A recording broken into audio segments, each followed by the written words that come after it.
So last week, we spoke about following Jesus, and I can just see the fruit already out this morning, how people started just to follow and to lead in. So that's really encouraging to me. And we said to follow him means to pursue him or to track him. Just a catch-up for everybody. It's like somebody, like a dog tracking an animal or a hunter tracking a wounded animal, actively looking and seeking for him. So that is what it means to follow the Lord in this year. And if we say we follow, that means he's actually ahead of us. He said, there where I am, my servant will also be. That's what we're pursuing. And that's why we can stir and have faith this year. It doesn't matter what happens. If we follow, he's ahead. He's already in every situation in this year that's coming. So we can have faith in that. So I want to hear from you. Have anybody since last Sunday heard something where the Lord is leading you into? Yes. Yes. Because we are doers of the word, we're not just hearers of the word. So to actively lean in, and sometimes it takes time, it's not instant. So don't feel condemned if you haven't heard anything. I think part of the prayer thing in the 40 days we're going to hear. But it's to lean into that. And we said last week it is vitally important that we'll follow him. For several reasons. One reason is we don't know what the future holds. We don't know what's ahead. So I can't make my own plans. I need to follow him. Then we read that scary scripture in Jeremiah 17:9 that says, our hearts and our minds can deceive us. Even my best planning, my best intention can deceive me. And then in Proverbs 14:12, another reason why it's so important that we follow him, says there's a way that seems right to man, and appears straight before him. But at the end of it is the way of death. So I can plan this thing, I can see how it can work out, but the end might be there. So it's vitally important that we follow him. So the best thing you can do in this new year, I don't want to call it a resolution, the best thing you can aim for this year is to follow him in everything. He's the all-loving, all-knowing, all-powerful one. That's the one to follow. And then last week we shared briefly that it comes at a price. It means if I want to follow him, it means I'm not going to follow myself. I must deny myself, my own plans, my own wisdom, my own passions, my own heart. But it's over and over worthwhile doing that. Because he's the all-loving, all-knowing, all-powerful God.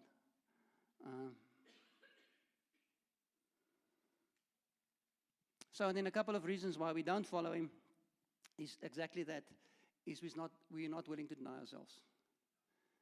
And then today I want to speak on another reason why we often battle to follow him, is because we don't have faith to follow where he's calling us.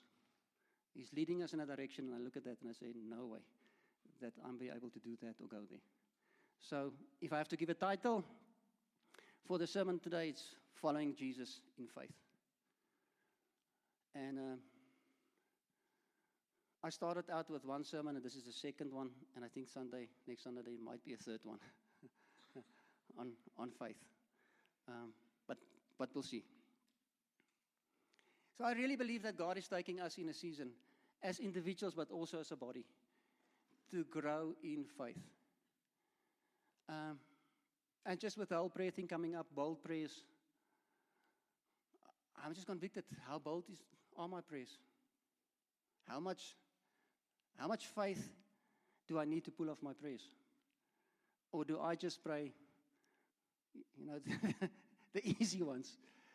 So I'm so convinced there's a season, we're going to speak a lot about faith this year, and I believe the Lord is taking us individually, but also as a body, as a family, into a place where we're going to walk in great faith and see incredible things happen because of that as we follow him. Okay.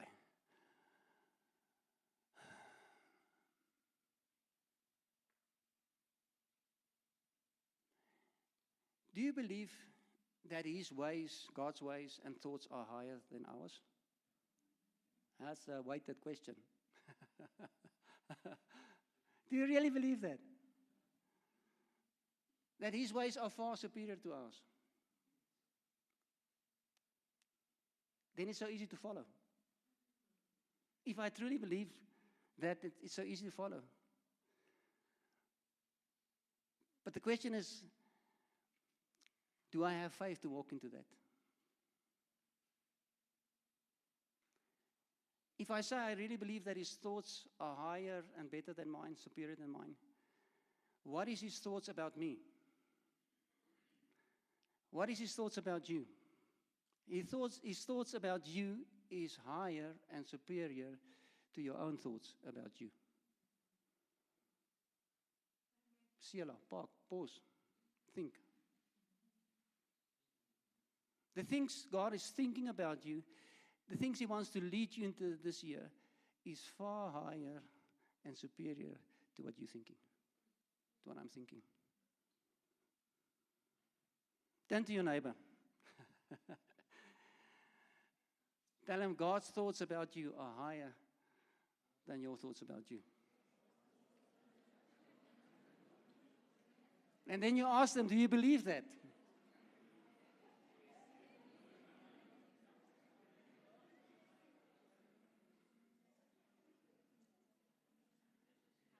It's something to think on. So close your eyes for a minute.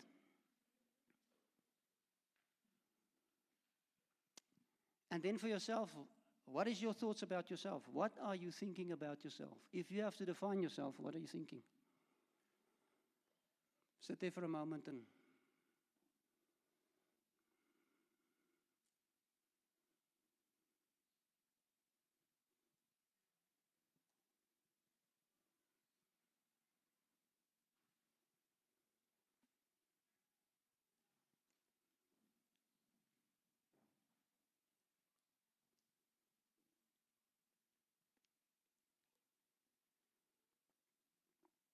do you have a picture?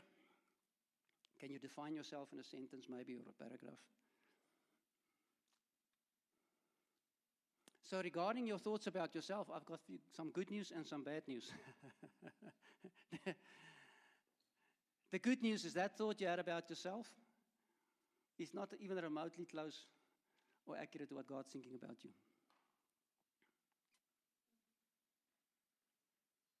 And what you believe God is calling you into is not necessarily what God is calling you into. The bad news, however, is that what we think about ourselves can often hinder us from following in what God is leading us. That might be an obstacle. Bible is clear, as a man think in his heart, so will he be. So that is so vital that we will follow Jesus. It's essential that we lean into and see what he sees.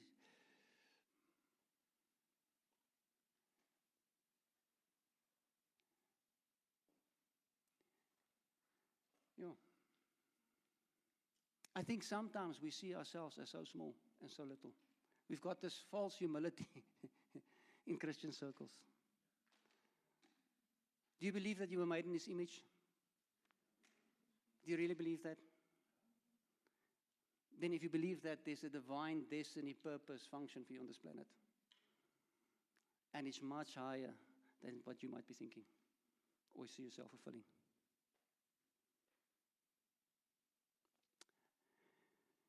2 Corinthians 4:7 says, but we have this treasure in jars of clay to show that the surpassing power belongs to God and not to us. It's vital that we understand it. I'm just this vessel of clay. If you look at me, if you listen to my English, there's not much to me. But there's something in me that he placed there that's glorious. So look around. There's lots of clay pots. What on the surface does not have much to them. But there's something of a glory in them that needs to get out. If it just stays in them, what's the point? Jesus prayed, when he prayed in John 17 for his disciples, he says that he gives us the same glory that the Father's given him. Selah, pause. Think on this. Jesus prayed that we will carry the same glory that he's carrying. I must be honest, that blows a couple of fuses in my head. I don't.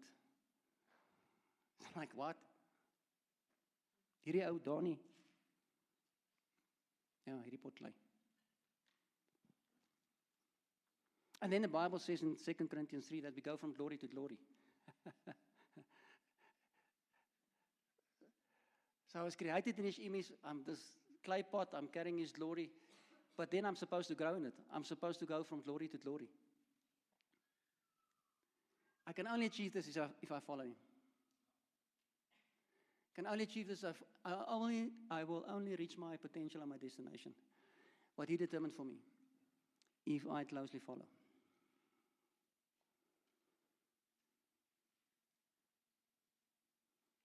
What He wants to lead you in this year, what He wants to lead me in this year, what He wants to lead us as a body into this year is much higher than we can think.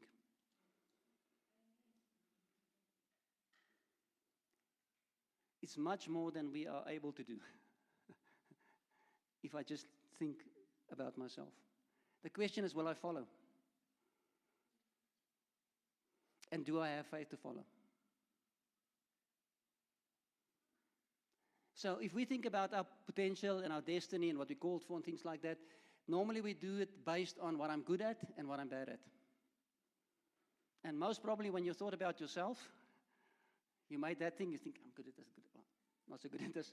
That's how we define us. But God doesn't define us like that. Iemand skree hallelujah. Huh? We look at our gifts and our talents and then we determine potential.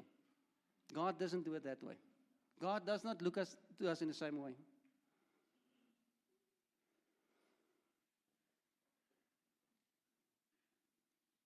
He doesn't. If you look at the Bible, you'll find very few people that was called based on their gifting or talent or what they're good at. He chooses exactly not to use people according to our gifting and potential.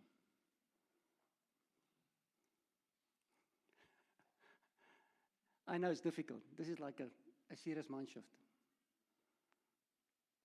Because when we start in how we're going to follow and what I'm going to do for the Lord, I go first to the places what I'm gifted at, what I'm good at. And He's not so interested in that.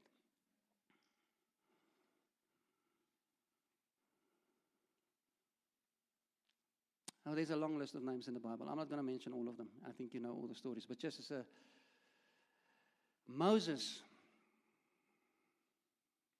he was a murderer that fled to the desert, that couldn't speak well. That's not the guy I'm going to call to lead my people to freedom. Go speak with the Pharaoh. That's like somebody a little bit more competent than that. Abram was called to be a father to the nations. If you call Genghis Khan or somebody like that to be a father to the nations, I can get that. Abram is childless. How will he ever be? Come on. The least likely, though, the most barren guy is called to be a father to nations. Gideon. He's called to be a mighty warrior and a general to set the people free. He's even too scared to thresh out his wheat in public. He's like hiding away. You're the general. You're the okie that's going to set them free. Nehemiah. He was a softie, drinking cocktails with the king, drinking martinis with the king. He was the... If I want a guy that can build a wall in 52 days that other people struggled for 72 years to build, I'm not going for a wine tasting guy. It's like, I'm looking for a builder. I'm looking for somebody with experience in construction. Give me your CV. Now, I've been sipping martinis with the king. It's like, no, somebody else, please. David. Huh? The greatest king in Israel's history. Come on, gather all your sons. We're going to pick a king. His dad didn't even consider him. Like, daar's nog een, ja. Okay, sorry, ek vergeet van hom. He's the one God chooses. The disciples. Huh? Yes. I enjoyed Chosen a lot. I know it's not true, biblical, blah, blah, blah. I enjoy it. I think it was worse than that. They want to call down fire on people, and he multiplies bread, and then they don't get it, and the next time he must tell them again how it. I think they were, crazy. Saul, that became Paul. God is looking for somebody that's going to build his church. Going to be a church planter, going to write letters to all the churches, tell them how churches have to function. I'm going to look for a guy like that. And then, who does he pick? A persecutor of the church. It's like, what? You can't be serious. How can? Nuts.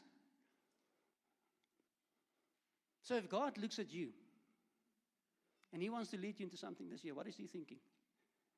What is he seeing? If people around you hear it, maybe if you hear it yourself, you'll say, nuts. Nie daai ou nie. Asseblief nie. Question is, do I have faith to follow in that? And we all qualify. Listen to this. I think this might be up there, might not be up there. 1 Corinthians 1, verse 26 to 29. For consider your calling, brothers. So think about yourself. Consider your calling, brothers and sisters. Not many of you are wise according to worldly standards. Sorry. Not many were powerful, not many were of noble birth. But God chose that is foolish in the world to shame the wise. God chose what is weak in the world to shame the strong. God chose those that is low and despised in the world, even things that are not, to bring to nothing things that are, so that no human being might boast in the presence of God. This was written to the Corinthians. Those are the guys, if we say we pursue New Testament church, those are the guys that we're pursuing. They planted it. They laid the model. Okay, different translation. Message. Human wisdom is tiny, so impotent, next to the seeming absurdity of God. Human strength can't begin to compete with God's weakness. Take a good look, friends, at who you are when you got called into this life. I don't see many of you, many of the brightest and the best among you. Not many influential, not many from high society families. Isn't it obvious that God deliberately chooses men and women that the culture overlooks and exploits and abuse? Choose these nobodies to expose the hollow pretensions of the somebodies. That makes it quite clear that none of you can get by with blowing your own horn before God. Yeah. Again, I already referred to Samuel going to choose David, and then the Lord says to Samuel, 1 Samuel 16, verse 17, but the Lord said to Samuel, do not look on one's appearance, on the height of his stature, because I have rejected him. For the Lord sees not as a man sees. He doesn't look at us the same way we look at ourselves. Man looks at the outward appearance, but the Lord looks on the heart.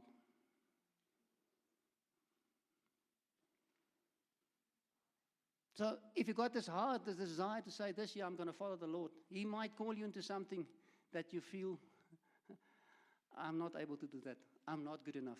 I do not have what it takes to do that. And that's why I need faith. That's why we need to walk in faith. If he calls me to something I'm brilliant at, well, then I don't need faith. But he hardly ever does that. We are responsible for the talents he gives us. I'm responsible for the 5 talent areas in my life, the areas where I'm good at. I'm also responsible for the 3 talent areas, or the 2 talent areas, the areas where I'm not so good at. And I'm also responsible for the 1 talent areas, the areas where I suck at. I'm going to give account for that areas as well. Just as much I'm going to give account for the 5. Does he just have my gifting? Or does he have all of my life? Does he does he have all of Donnie?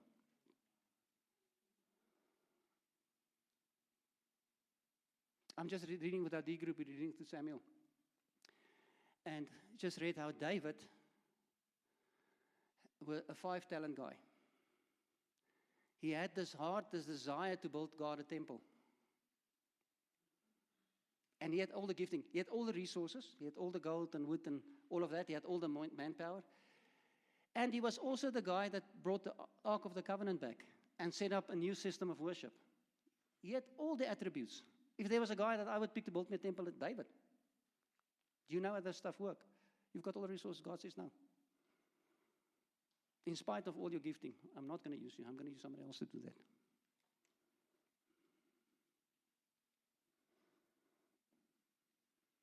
So if we only focus on the things we think we're good at, we might end up short of what God's got in mind for us. Yo. So here's my story. I've told it so many times before. Many years ago, the Lord called me to lead this congregation. And then I looked at my own gifting. No way. Donnie sucks at being pastoral. He's not good at that. I'm so happy nobody said amen now.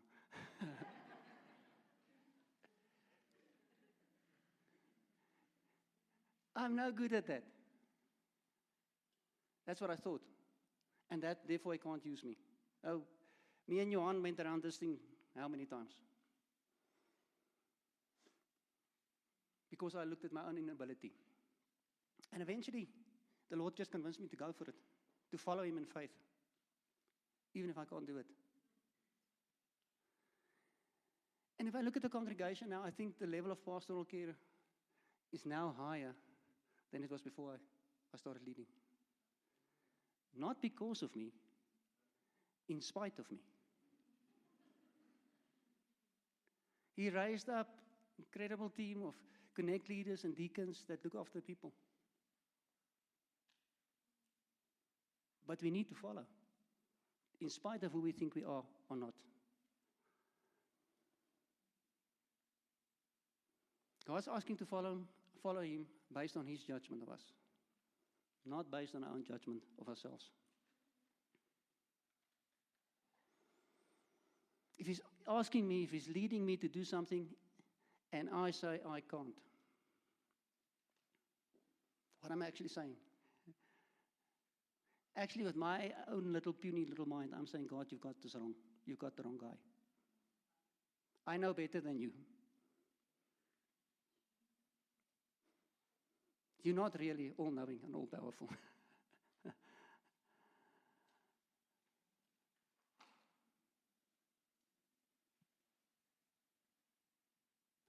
So often, we settle for the mediocre and the mundane.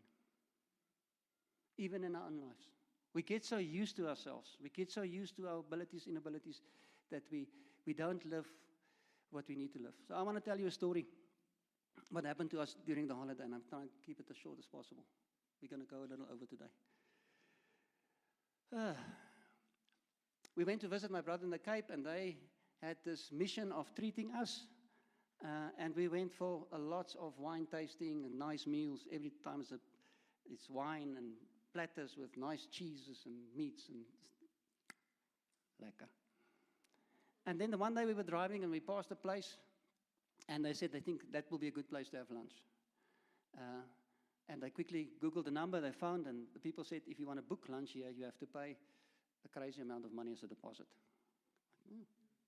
Okay, but that sounds fancy. We've been to a lot of fancy places. That sounds nice. So they pay the money, and we do some other travels, and we come back to the spot. And when we came there, it did not fulfill our expectation. It was very, very mediocre, maybe even substandard.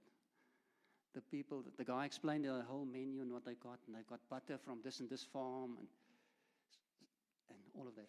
So when the food arrives, they bring it like in a beer box. The butter I raved about is this normal plastic things with a fillet on top. The wine was warm. We asked for more ice. They brought like a plastic bag, and you put the wine in the plastic bag with more ice. It's like substandard. And what my brother did, he politely stand up and said, "Can we have the bill, please? We're not eating here today. We'll pay for everything, and then we go find some other place." And initially, my reaction, I was shocked. I was like, I judged him, to be honest. It's like, you're a little bit arrogant and te hoog and te bederf. You know, we've ate too many fancy places up until now. Just chillax.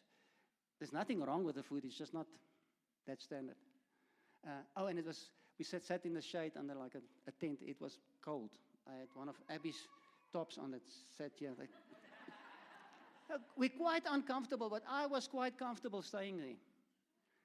Not confronting anybody, not changing the status quo. Just eat the food, and then most probably get in the car and complain about it. But my brother had a different attitude and mindset. He said, "No, we're not eating here. Pay the bill. The guy what's wrong? Don't worry. We're off." And then we got to another place. The reason why he paid that booking fee is because holiday time in the Cape, you don't get a seat easily at nice places to eat. So we drove to the next place. We pulled in, and we asked, can we eat? And they said, yeah, they don't actually have tables for us. Big family. We had 2 round tables. We had to split the family, but that was the deal. And then we haven't even ordered, and they came to us and they asked us, would we like to sit in the private dining room? Like, that sounds nice. And then, long story short, they move us to a private dining room, glass all around, looking over the vineyards, aircon, control, I'm not cold anymore, beautiful scenery, and the most amazing food, and potential business deals, my brother, blah, blah, blah, connected with the owner. The owner came in, explained the whole story to us. Multi-million, like one of the big wine farms, had that connection. Okay, that's a long story. What's the moral of the story? So often we settle for the mundane. So often we settle for what's normal. So often we settle for what I believe about myself. And I'm just staying there. And then in the car on the way home, I complain about it. Or I can say, I'm going to have a little bit of confrontation. I'm going to pay the price, pay the bill, and move on to something more. If I can't believe what God is believing about me, I won't fulfill the destiny and calling upon my life. So it's often what we say, what we think, and what we believe about ourselves that disqualifies us in following the Lord in faith. It's just settling for the mundane.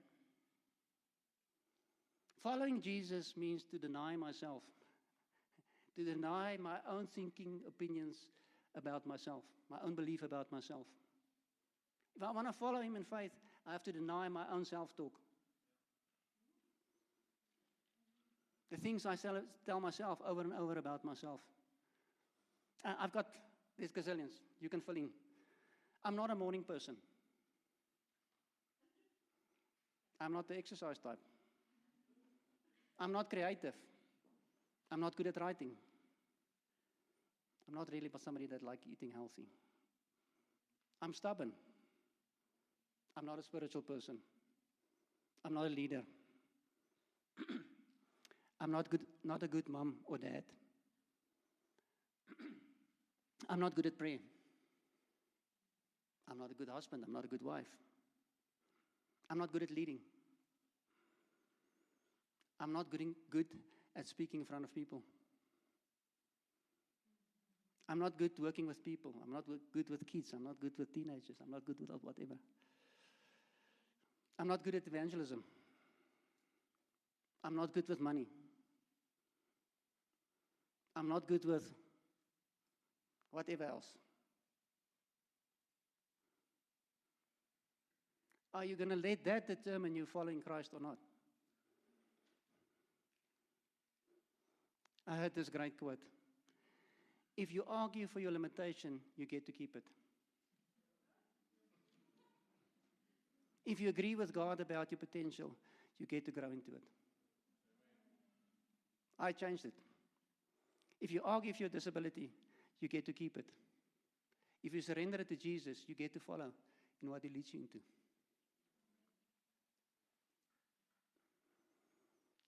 Disclaimer. Don't go crazy with this.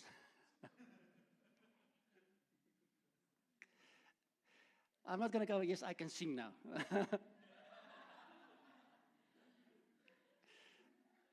If God calls me to follow Him in worship, I will do that. And then it will be amazing, and everybody will know that's not Donnie, that's the Lord. So it's not to put my own desire, something I want there, and then just say, I'm going to do that. I can do all things through Christ who strengthens me. No, don't go there. In what He leads you, in what He calls you, I'm following in that. Okay. I asked you in the beginning, do you believe that God is all-knowing? Do I live like that? Or do I question it when He calls me into something? Ek verstaan nie lekker nie. Nie ek nie. Do I believe that He's all-powerful? Do I live like that? Because if He calls me to follow Him into something, is He all-powerful? Is He bigger than my perceived disability or dysfunction in that area? Is He limited by my circumstance? Is He limited by my gifting? He's not. He's all-powerful. I can follow Him with confidence. 2 Corinthians 12, verse 9 and 10. But He said to me, my grace is sufficient for you, for my power is made perfect in weakness. Therefore, I will boast all the more gladly of my weakness, so that the power of Christ may rest upon me. For the sake of Christ, then, I'm content with weakness, insult, hardship, persecution, and calamities. For when I'm weak, I'm strong. We know the scripture so well. It's like, do I believe it? Do I live like it? So He's going to call you into something this year. Are we going to follow in faith and say, Lord, I trust you. If this thing works out, it will only be you. So through this 40 days of prayers, I'm trusting for that as well, for myself, to start praying bold prayers. If the Lord doesn't answer, I'm in trouble. If the Lord doesn't come through in this thing, I'm in trouble. But maybe I'll share something on it next week. But faith implies that there's a risk of failure, a big risk of failure. That's what. Okay. Just in another translation, 2 Corinthians 12 again. Each time He said, no, but I am with you. That's all you need. My power shows up best in weak people. Now I'm glad to boast about how weak I am. I'm glad to be a living demonstration of Christ's power, instead of showing off my own power and abilities. Since I know that it's all of Christ's good, excuse me, since I know it's all for Christ's good, I'm quite happy about it. The thorn and about insults, hardship, persecution, difficulties. For when I'm weak, then I'm strong. The less I have, the more I depend on Him.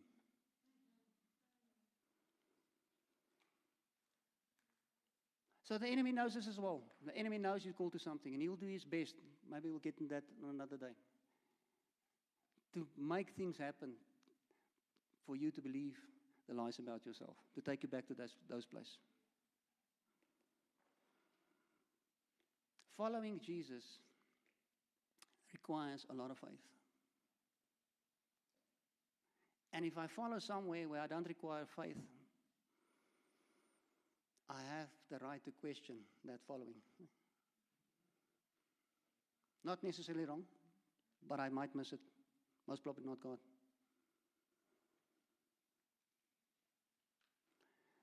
So what is God leading you into 2026 that is impossible for you to do?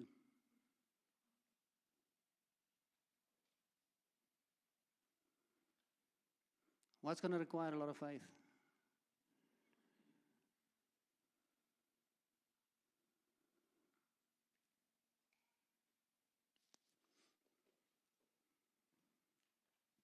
So I'm going to make an invitation now to stand, and then we can finish. And we joke about this a lot, but I'm serious. Don't just stand for stand's sake. If you stand, you're making a declaration in the Spirit. God sees it, and the enemy is going to see it as well. You're going to make a stand today.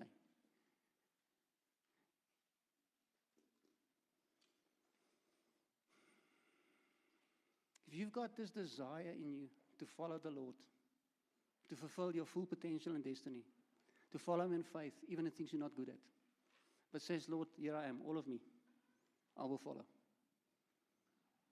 I ask you to stand.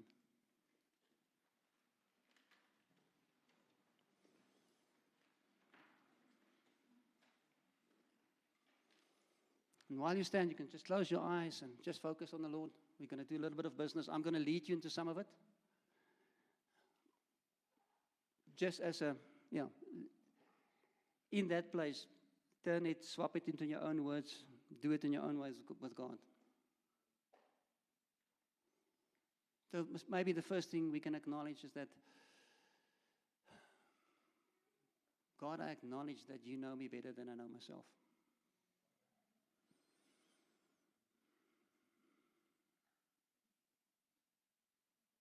And I choose to agree what you have in mind with me.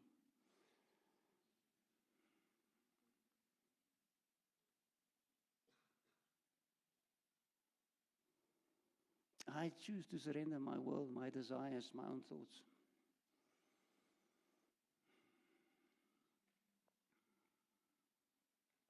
I choose to follow in faith this year.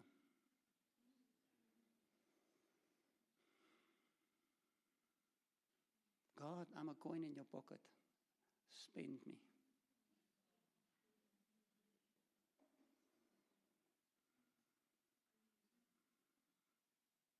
And then maybe just there where you ask the Lord, Lord, in what area do you want to start? What is the first step? Where do I need to follow in faith? What thinking do I need to change? Whatever that looks like for you. Just stay in that space for a while and speak to the Lord in your own words and listen to what He's telling you.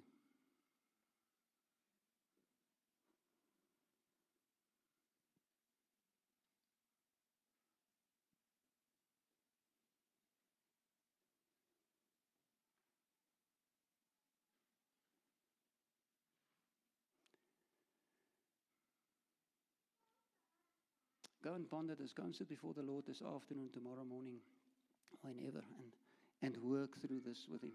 What is He calling you into? Where to start? So, Lord, thank you that your thoughts about us are so much higher than ours. Thank you that you're the all-knowing, all-loving, all-powerful God that wants to lead us into a life of significance. Lord, I pray for myself. I pray for everybody that calls BCC home, Lord, our whole body, that we will follow in faith, Lord, that we will fulfill our destiny, that we will fulfill potential, Lord.